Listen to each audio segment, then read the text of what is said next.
I went to the CIA, and I researched what it was really like there, and talked to the guys who worked there, and went out and talked to Tony Mendez naturally quite a bit, and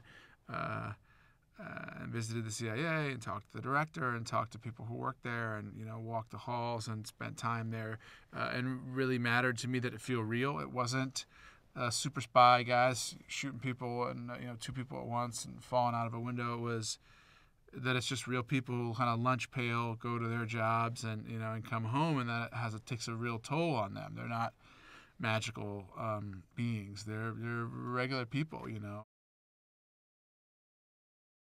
Tony Mendez is a guy who works as doing exfiltrations mostly, which is getting people out of places safely. That assets of the U.S. government, people that we care about. They might be informants, they might be agents, whoever they are. When we need to move people around, we use these exfiltration people. And he also does disguise, and some forgeries and that kind of thing. He hears about these house guests who are hiding out in Iran, but he's told to not speak up and not take part in this, and he decides that in fact not to heed that warning and to kind of participate in the discussion, which then leads them down this road to a rather unusual proposal.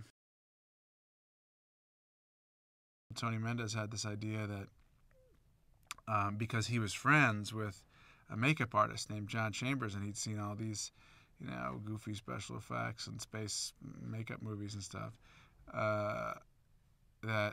that was a viable idea, that this was something people did. They took location trips, and that movie crews traveled around, and it's something no one else would have thought of, and it's probably something that was too out there. You wouldn't imagine someone would use that idea as a cover because it was so outrageous.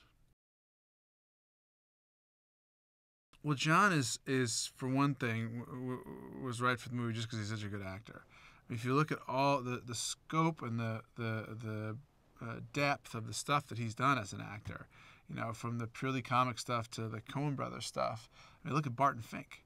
It's an incredible performance. And that was 20 years ago plus. And he's been keeping up that level of work since. He just is somebody who you respect, you take seriously, can also be funny, and who also has a tremendous gift for subtlety and nuance. Not to mention, he looked just like the guy. I mean, you see at the end these photos we hold up, and he's very, very similar to the real Chambers. Alan Arkin was the first choice from the beginning because he's so funny. He's always real. He has this kind of integrity. He's such a good actor. And he's able to pull off some sort of outrageous lines with complete realism. Where you believe, that's the person who would say that, rather than, this is just something that was written in a movie to get a reaction from an audience. Tony's there for a little more than 2 days, basically. He just has to get there, do what he has to do in terms of establishing credibility and leave. They're way late another day because the Ministry of Culture and Guidance approves their location scout and says that they need to come down to the bazaar where they're claiming that they want to shoot and scout. So it's kind of calling their bluff, and so they take the extra time where they have to go, instead of just being able to, Tony gets there, they all pretend to be in the movie business and they leave through the airport. He has to go down there, and now they got to all dress up in their covers and all pretend to be scouting and go down, drive around through Tehran, which is not particularly safe for them, go to the bazaar and do this scout.